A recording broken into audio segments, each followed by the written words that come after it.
సజీవుడు మన రక్షకుడు యేసు క్రీస్తు నామంలో మనకందరికి శుభములు. ఈరోజు బైబిల్ స్టడీలో మీరు ఇంతకుముందు ఒక ప్రశ్న పలుమారు మనం ఆలోచించడం జరిగింది. అదేంటంటే, ప్రజెంట్ యూదులు వారి యొక్క మత విశ్వాసాలు, ఆచరణ ప్రజెంట్ ఎలాగూ వారు ఉన్నారు అన్న టాపిక్ మీద ఈరోజు మనం స్టడీ చేద్దాము. ఎందుకంటే దాని యొక్క ప్రాముఖ్యత మనకు చాలాసార్లు వారి రక్షణ సంగతి ఏమిటి, సో ఆ రక్షణ సంగతి ఏమిటి అన్నటువంటి విషయము మనము న్యూ టెస్టిమెంట్ కోణంలో చూడవచ్చు. ప్రస్తుతానికైతే ఇప్పుడు 2025-26 సమయానికి యూదులు వారికంటూ ఒక దేశం ఉన్నది, ఇశ్రాయేలు దేశం.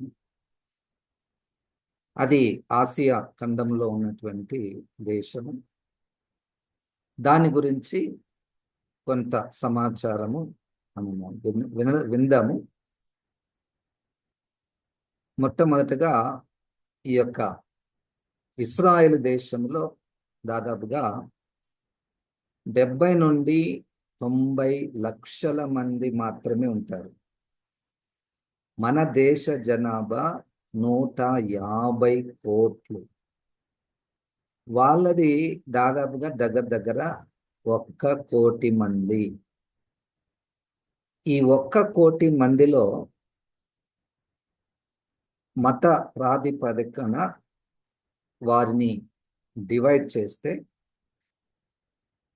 మనం ఒక్కొక్కసారి మనకు ఏం ఆలోచన ఉంటుందంటే, ఇశ్రాయేల్ దేశంలో అందరూ యూదులే అని ఆలోచన ఉండే అవకాశం ఉంది. కానీ అలాగూ లేదు. 75% మంది యూదులు ఉన్నారు. ఇశ్రాయేలు అనే దేశంలో 75% యూదులు ఉన్నారు.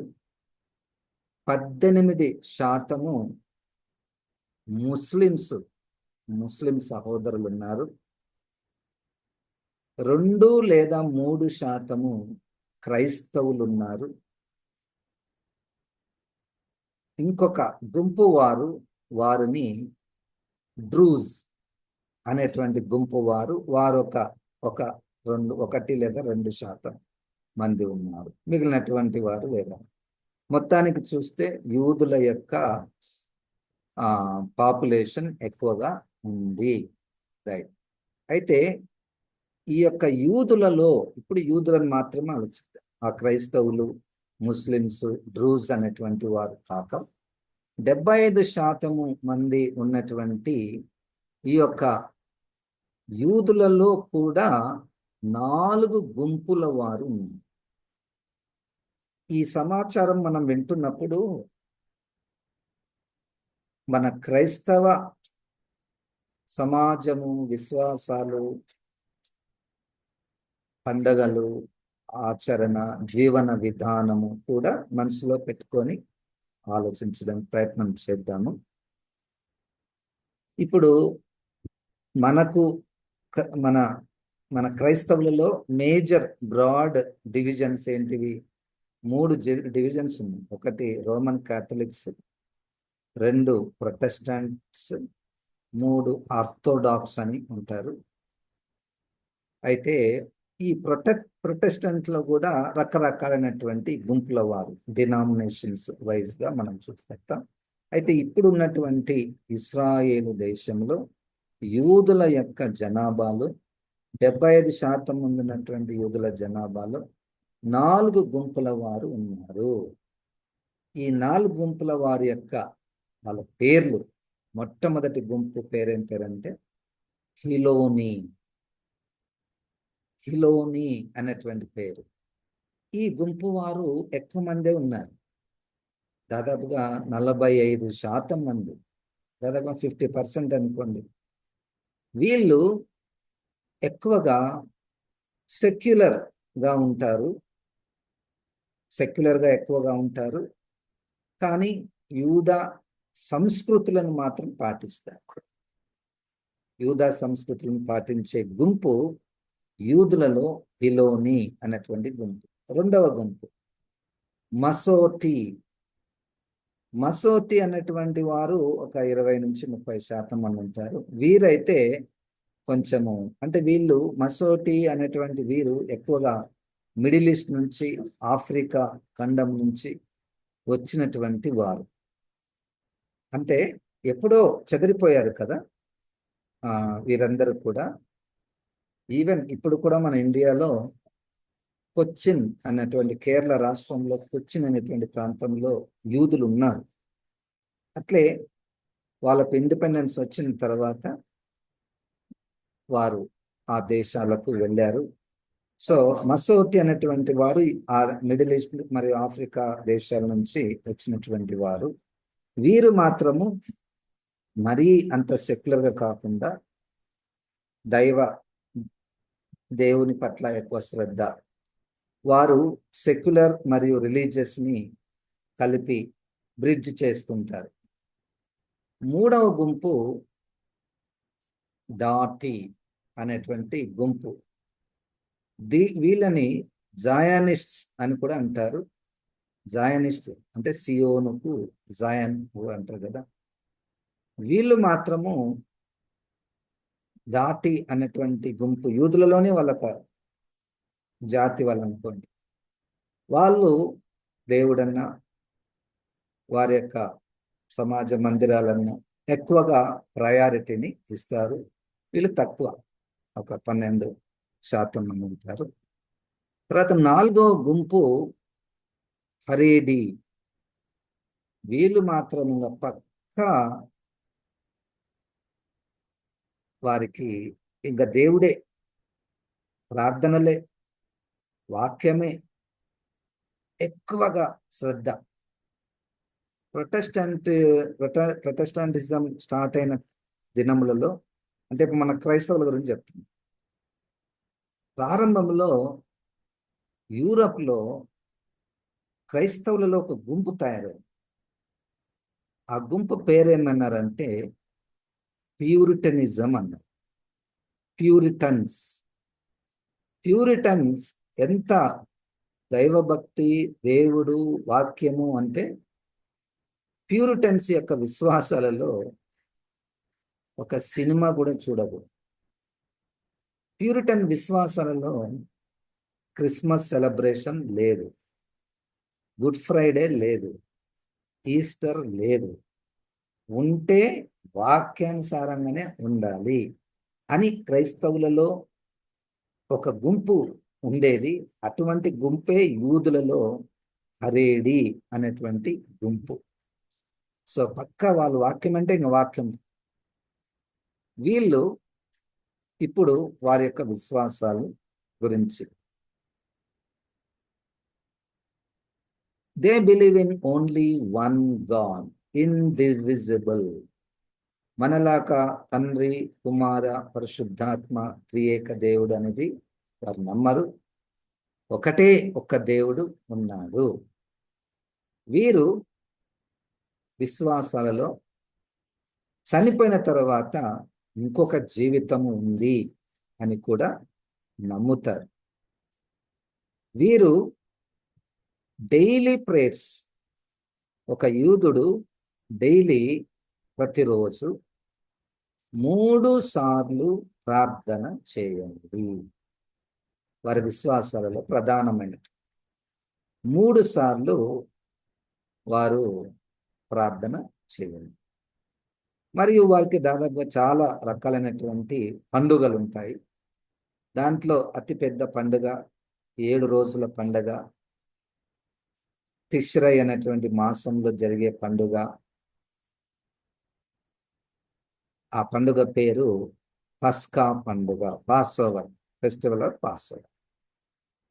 దీంతో పాటు ఇంకొక పండుగ కూడా వీళ్ళు చేసుకుంటారు. అదేంటంటే యోమ్ కిప్పూర్ అనేటువంటి పండుగ. ఈ యోమ్ కిప్పూర్ అనేటువంటిది ఇది కూడా తిస్రై మాసంలో 10వ రోజు వాళ్ళు చేసుకుంటారు. ఇది ఒకటే రోజు, సండే ఈవినింగ్ నుండి మండే ఈవినింగ్ వరకు ఈ యోమ్ కిప్పూర్ అనేటువంటి దినాన్ని వారు ప్రత్యేకంగా ఆచరిస్తారు. దీంట్లో వారు పశ్చాత్తాపపడడానికి, ఉపవాసం ఉండడానికి చాలా స్ట్రిక్ట్గా పాటిస్తారు. ఈ దినములో వారు స్నానం కూడా చేసుకోరు. ఒక లెదర్కి సంబంధించిన ఏ వస్తువు కూడా, అంటే షూస్ ముఖ్యంగా, వాళ్ళు ధరించుకోరు. ఏ ముఖానికి ఆయింట్మెంట్స్ కానీ, లోషన్స్ కానీ, మేకప్ కానీ పెట్టుకోరు. ఈ దినములో వారు యోమ్ కిప్పూర్ అనేటువంటి దినములో వివాహాలు చేసుకోరు. ఈ దినములో యోమ్ కిప్పూర్ అనేటువంటి దినంలో అందరు దాదాపుగా తెల్లని బట్టలే వేసుకుంటారు. అంటే పవిత్రతకు గుర్తుగా ఉన్నటువంటి యోమ్ కిప్పూర్. ఇదొక దినము. Passover, యోమ్ Kippur. ఇంకొకటి ఉంటుంది. ఆ పండుగ పేరేం పేరంటే హనుక్కా. ఈ హనుక్కా ఏంటి అంటే, చరిత్రలో సొలొమోను గారు కట్టినటువంటి దేవాలయము క్రీస్తుకు పూర్వము 586 సంవత్సరంలో అది పడగొట్టబడ్డది. పడగొట్టబడిన తర్వాత క్రీస్తుకు పూర్వం 4వ శతాబ్దంలో మరలా క్రీస్తుకు పూర్వము 500 సంవత్సరంలో జెరుబ్బాబెలు, నెహెమ్యా, ఎజ్రా, సెస్బాజర్, యెహోషువ వీరందరూ కలిసి మరలా ఆలయాన్ని నిర్మిస్తారు. ఆ ఆలయం కూడా తర్వాత పడగొట్టబడిన తర్వాత హేరోదు రాజు ఇంకొక ఆలయాన్ని కట్టిస్తాడు యూదులకు. ఆ కట్టించినప్పుడు దాన్ని డెడికేషన్ దినాన్ని వారు హనుక్కా అన్నటువంటి పండుగ వాళ్ళు చేసుకుంటారు. ఇది 8 రోజుల పండుగ. డిసెంబర్ మాసంలో హనుక్కా అనేటువంటి దాన్ని వాళ్ళు చేసుకుంటారు. తర్వాత వీళ్ళు, నేను ఇంతకుముందు చెప్పినట్లు, డైలీ ప్రేయర్లో 3 times చేస్తారు. అది కూడా పొద్దున, మధ్యాహ్నము, సాయంకాలం చేస్తారు. ఈ డైలీ ప్రేయర్లో ముఖ్యంగా వాళ్ళు ఏం చేస్తారు ఆ ప్రేయర్లో అంటే, ద్వితీయోపదేశీ కాండము 6వ అధ్యాయం 4వ వచనం. ఇది అంటే యూదులు డైలీ ప్రేయర్లో వారు చేసేటటువంటి దాన్ని ఏమంటాము అంటే క్షమ అంటారు. 6వ అధ్యాయము 4వ వాక్యం. ఇశ్రాయేలు వినుము, మన దేవుడైన యెహోవా అద్వితీయుడగు యెహోవా, నీ పూర్ణ హృదయముతోను, నీ పూర్ణ ఆత్మతోను, నీ పూర్ణ శక్తితోను నీ దేవుని యెహోవాను ప్రేమింపవలెను. నేడు నేను నీకు ఆజ్ఞాపించి ఈ మాటలు నీ హృదయంలో ఉండవలెను. అవి నీ కుమారులకు వాటిని అభ్యసింపజేసి నీ ఇంట కూర్చున్నప్పుడు, త్రోవను నడుచున్నప్పుడు, పడుకున్నప్పుడు, లేచినప్పుడు వాటిని గురించి మాట్లాడవలెను. సూచనగా వాటిని నీ చేతి కట్టుకొనవలెను. ఇవన్నీ దీన్ని క్షమ అని అంటారు. తర్వాత ఈ డైలీ ప్రేయర్స్లో డైలీ 3 సార్లు చేసేటటువంటి ప్రార్థనలో అమిదా అనేటువంటిది కూడా ఒక రకమైనటువంటి ప్రార్థన. ఇది నిలబడి చేసేటటువంటి ప్రార్థన. ఇది దాంట్లో ఒక 19 రకాల బ్లెస్సింగ్స్ని వాళ్ళు పలుకుతారు. వాక్యంలో ఉన్నటువంటి బ్లెస్సింగ్స్ని పలుకుతారు. మరియు వీరి యొక్క ప్రార్థన సమయములలో మగవారు 3 రకాలైనటువంటి కవరింగ్ హెడ్స్, యూదుల గురించి మనం మాట్లాడుతున్నాము ప్రస్తుతం.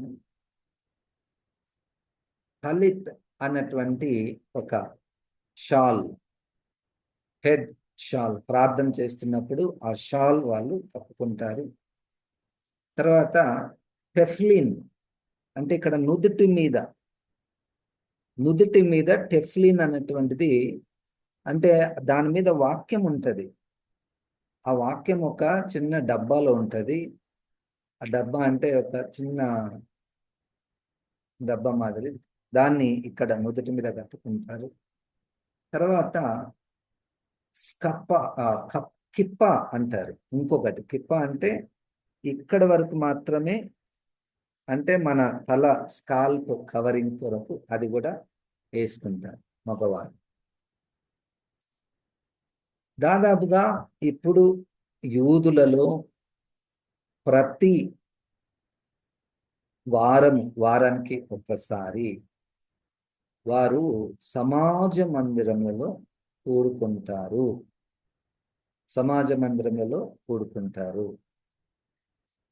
దాంట్లో నేను చెప్పినట్లు ఆ డాటి మరియు హరేడి అనేటువంటి గుంపు వారికి మత విశ్వాసాలు ఎక్కువ. తర్వాత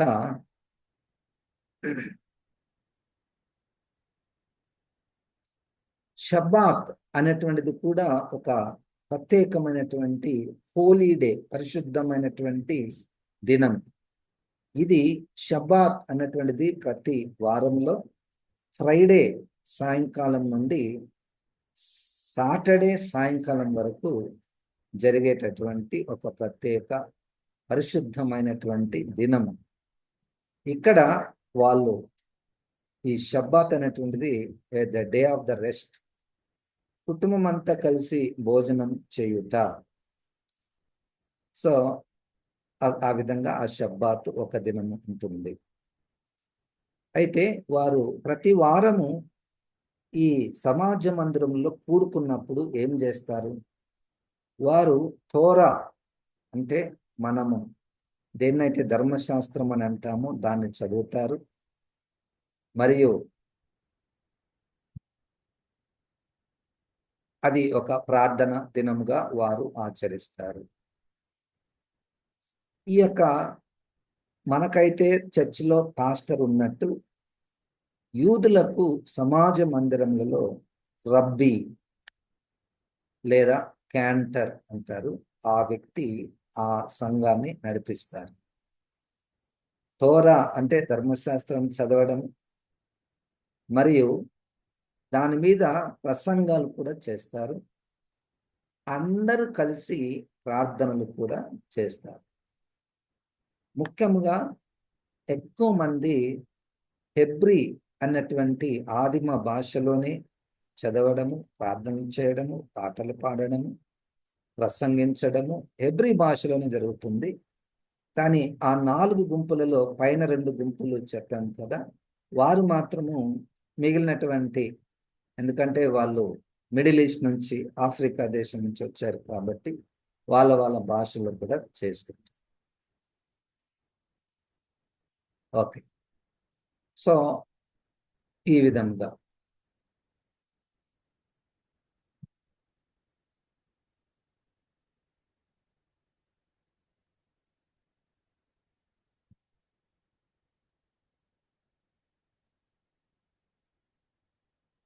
ఇంకొక పండుగ అన్నది, దాన్ని సుక్కోత్ అంటారు. యూదులు ఇప్పుడు చేస్తున్నటువంటి పండుగలలో సుక్కోత్ అని అంటారు. సుక్కోత్ అంటే ఇది గుడారాల పండుగ. ఇది 8 రోజులు జరిగేటటువంటి పండుగ. సుక్కోత్ అంటే గుడారము, బూతుల పండుగ. ఐమ్ సారీ, ఆ బూత్స్ అంటారు కదా, ఆ డేరాలు వేసుకున్నట్ట. సో ఎందుకు ఇది చేస్తారు అంటే, గతంలో చరిత్రలో వారు అరణ్య ప్రయాణంలో ఉన్నప్పుడు గుడారములలో వారు నివసించారు, ప్రయాణం చేశారు. కాబట్టి ప్రతి సంవత్సరం ఈ గుడారాల పండుగ వారు చేసుకుంటారు.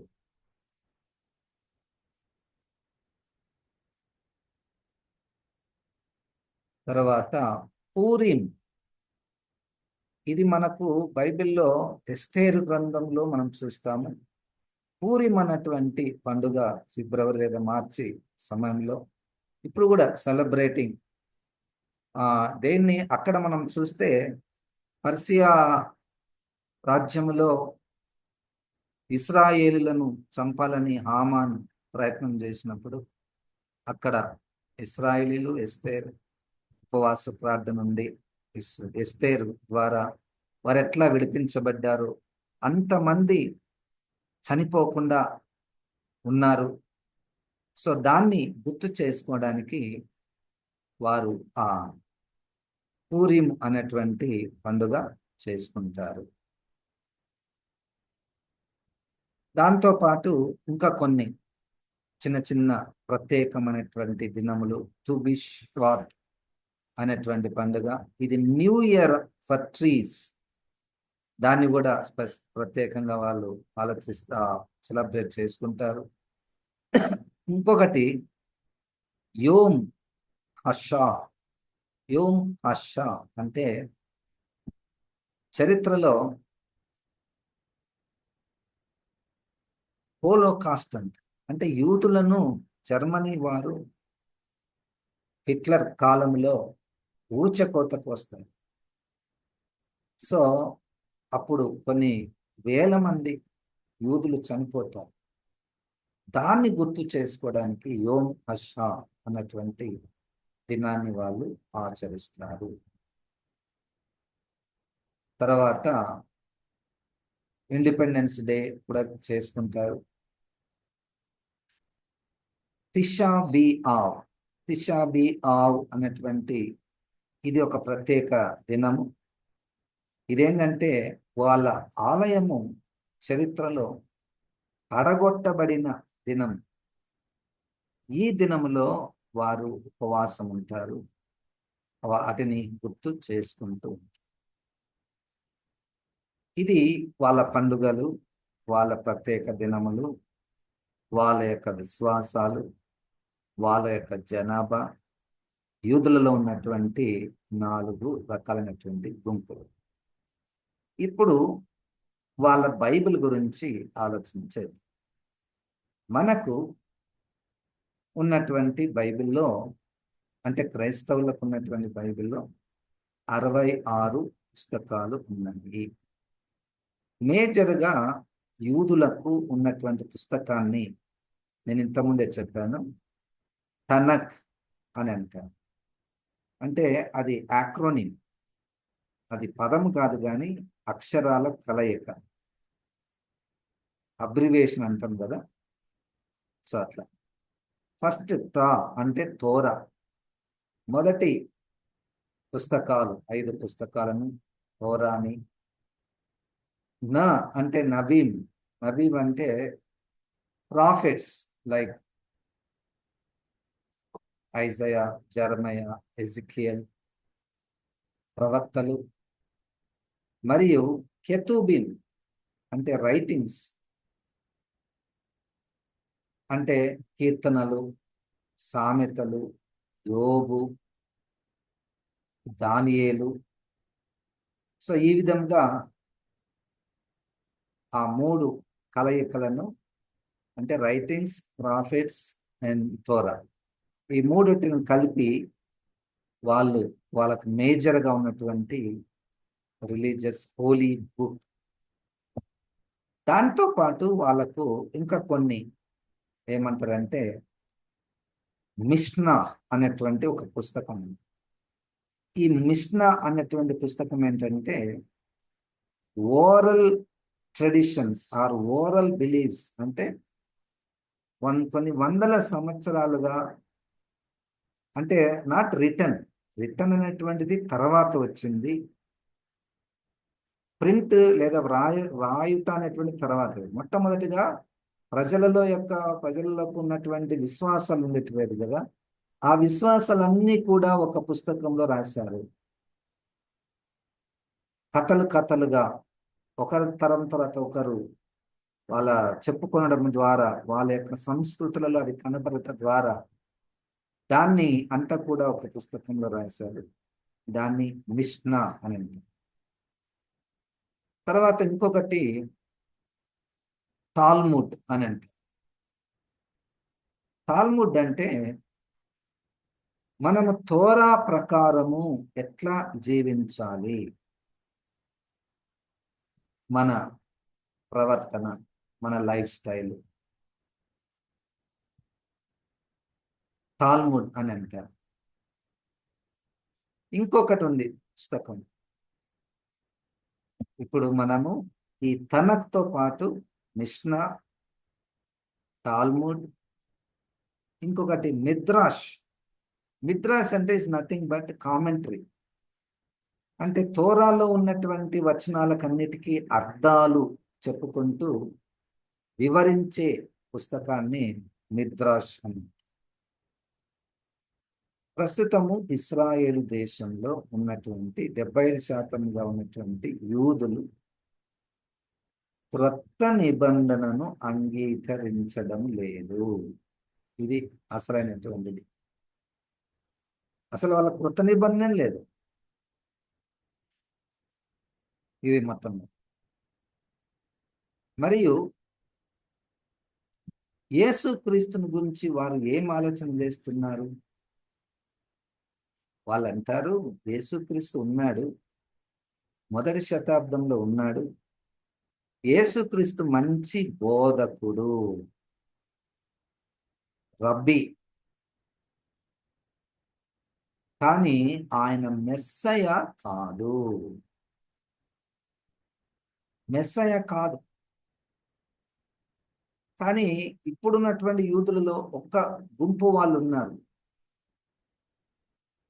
మెస్సయానిక్ జ్యూస్ అని అంటారు వాళ్ళు. అదొక గుంపు. మెస్సయానిక్ జ్యూస్ అంటే ఈ వచ్చినటువంటి వ్యక్తియే మెస్సయ అని మళ్ళా యూదుల ఆచారాలను అనుసరించేవారు యేసుక్రీస్తుని మెస్సయగానే అంగీకరిస్తారు. అయితే ఈ ఎక్కువ మొత్తంలో యూదులు యేసుక్రీస్తుని మెస్సయగా అంగీకరించకపోవడానికి గల కారణం ఎందుకు అంటే, వాళ్ళ గ్రంథాల ప్రకారము మెస్సయ అంటే ఈ యొక్క 4 లక్షణాలు కలిగి ఉండాలి. ఆ లక్షణాలు ఈయనలో లేవు. 4 పనులు చేసి ఉండాలి. లక్షణాలు కాదు కానీ పనులు. ఆ పనులు ఈయన చేయలేదు కాబట్టి ఈయన మెస్సయ కాదు. మొట్టమొదటి పని, విశ్వశాంతి తీసుకొని వచ్చేవాడే మెస్సయ. విశ్వశాంతి అంటే ప్రపంచంలో అన్నిట్లో శాంతి ఉంటుంది, కానీ అది జరగలేదు యేసుక్రీస్తులో. కాబట్టి ఆయనను మెస్సయగా అంగీకరించడం కష్టం. తర్వాత రెండోది, మెస్సయ వస్తే యూదుల రాజ్యాన్ని స్థాపించి యూదులకు రావలసినటువంటి భూభాగాన్ని వాళ్లకు ఇస్తాడు. ఎక్కడ పోరాటం చేశాడు యేసుక్రీస్తు? మా భూమి మాకే కావాలని ఎక్కడ చేశాడు? లేదు కదా. అదొక. తర్వాత మెస్సయ వస్తే దేవుని గూర్చినటువంటి జ్ఞానము ప్రపంచమంతా కూడా ప్రకటించబడుతుంది. He will establish the worldwide knowledge of God. అది కూడా జరగలేదు. ఇప్పటికి కూడా దేవుని గురించి చాలా దేశాల్లో తెలియదు. మెల్లమెల్లగా జరుగుతుంది, ప్రకటించబడుతుంది యేసుక్రీస్తు ద్వారా. మరియు యేసుక్రీస్తు వచ్చినప్పుడు నీతి న్యాయములు వర్ధిల్లును. ఇవన్నీ పాత నిబంధనలో ఉన్నాయి. నేను మీకు ఒక రక్షకుణ్ణి, లేదా యెషయి మొద్దు నుండి చిగురును పంపిస్తాను, ఆయన ఈలాగు నీతి న్యాయాన్ని స్థాపిస్తాడు, శాంతిని సమకూరుస్తాడు. ఇవన్నీ ఉన్నాయి, కానీ అవి యేసుక్రీస్తులో భౌతికంగా జరగలేదు. సో ఇది యేసుక్రీస్తును గూర్చినటువంటి వారికి ఉన్నటువంటి జ్ఞానం. తర్వాత యూదులకు రక్షణ. వారిని అడిగితే అసలు రక్షణ అంటే ఏంటి? వాళ్ళు ఏం జవాబు చెప్తారంటే, తప్పు చేసిన వాళ్ళు లేదా పాపంలో ఉన్నటువంటి వారు దేవుని దగ్గర పశ్చాత్తాపపడుట, తిరిగి ఆ పాపాలు చేయకుండా మనము దేవుడు పరిశుద్ధుడు గనక పరిశుద్ధంగానే జీవించుట, ఇతరులకు హాని చేయకుండా ఉండుట, పాపము నుంచి దూరముగా ఉండుట, అది వారికి ఉన్నటువంటి రక్షణ అన్నటువంటి దాని మీద వారికి ఉన్నటువంటి విశ్వాసం. ఇంకా ఎన్నో. ప్రస్తుతానికైతే యూదులలో సువార్త ప్రకటించబడుతూనే ఉన్నది. వారు ప్రస్తుతము జియోపాలిటిక్స్ అని అంటారు. అంటే భూభాగము విషయంలో మరియు టెర్రరిజం అనేటువంటిది దాని విషయంలో వారు యుద్ధాలు జరిగిస్తున్నారు. ఆ యుద్ధాలు జరిగించడము కూడా పాత నిబంధనలో దేవుడు శత్రువుల మీద యుద్ధాలు జరిగించడం, ఇశ్రాయేలును పంపించడం, ఇశ్రాయేలుకు జయం ఇవ్వడం, అనేక సార్లు ఓటమి కూడా ఇవ్వడం, ఇవన్నీ వాళ్ళు క్లెయిమ్ చేస్తారు. ఈవెన్ బెంజమిన్ నెతన్యాహు గారు, ప్రజెంట్ ప్రైమ్ మినిస్టర్ గారు కూడా స్క్రిప్చర్స్ ని కోట్ చేసి ఆయన ముందుకెళ్తున్నాడు యుద్ధంలో. సో ఈ విధంగా నేను జస్ట్ సూపర్ఫిషియల్ ఇన్ఫర్మేషన్ మీకు ఇవ్వడం జరిగింది.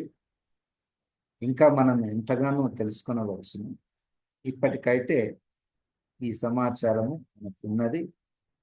ఇది ఓన్లీ సూపర్ఫిషియల్. ఇంకా లోతుగా వెళ్ళి మనము అంటే even taking their Hebrew terminology and trying to understand their beliefs, అది మనం ప్రస్తుతానికి చేయడం లేదు.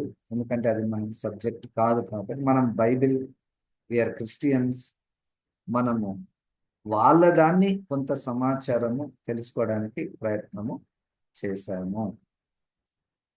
ఇక ముందు దినములలో కూడా ఆయా సందర్భాలను బట్టి క్రిస్టియన్ వ్యూ ఆఫ్ జూడాయిజం కూడా చదవచ్చు. Christian view of Judaism, is it contradicting or complementing? Christian view of Judaism అనేటువంటిది ఇది వ్యతిరేకంగా ఉందా, లేదా దానిని ప్రోత్సహించే విధంగా ఉందా? Can we bridge Christianity and Judaism? ఈ ఇద్దరిని కలపవచ్చా? మనమైతే ఇప్పుడు కలుపుతున్నాం. ఎందుకంటే మన బైబిల్ అనేటువంటి దాంట్లో 39 + 27 అన్ని పెట్టుకునే ఉంటున్నాం. మనము ఇంక్లూజివిస్టిక్ అంటే మనం కలుపుకుంటున్నాం వాళ్ళని. వాళ్ళు ఎక్స్క్లూజివిస్టిక్ అంటే లే మాదే, మీరు కాదు అని వాళ్ళు క్లియర్గా చెప్పేస్తున్నారు. సో యేసుక్రీస్తు ఉన్నప్పుడు యూదులతో ఉన్నటువంటి సమస్యలు ప్రస్తుతానికి క్రైస్తవులకైతే యూదులతో ఏం సమస్య లేదు. యూదులకు కూడా క్రైస్తవం నుంచి ఏం సమస్య లేదు. కారణం ఏంటంటే somewhere we are connected. ఎక్కడో మనము కలిసిపోతున్నాము. సో మనకు దగ్గర ఎక్కువ ఇన్ఫర్మేషన్ ఉన్నది, యూదులను కూర్చున్నటువంటి information, their future life, futuristic salvation and how about Messiah. So ఇవన్నీ ఎక్కువ సమాచారము మన దగ్గర ఉన్నది, అంటే క్రైస్తవుల దగ్గర ఉన్నది. సో ఇప్పటికైతే ఇది మనము జరిగించాము. భవిష్యత్తులో దీన్ని కొనసాగిద్దాము. నెక్స్ట్ వీక్ మనం దీన్ని తెలుసుకుందాం.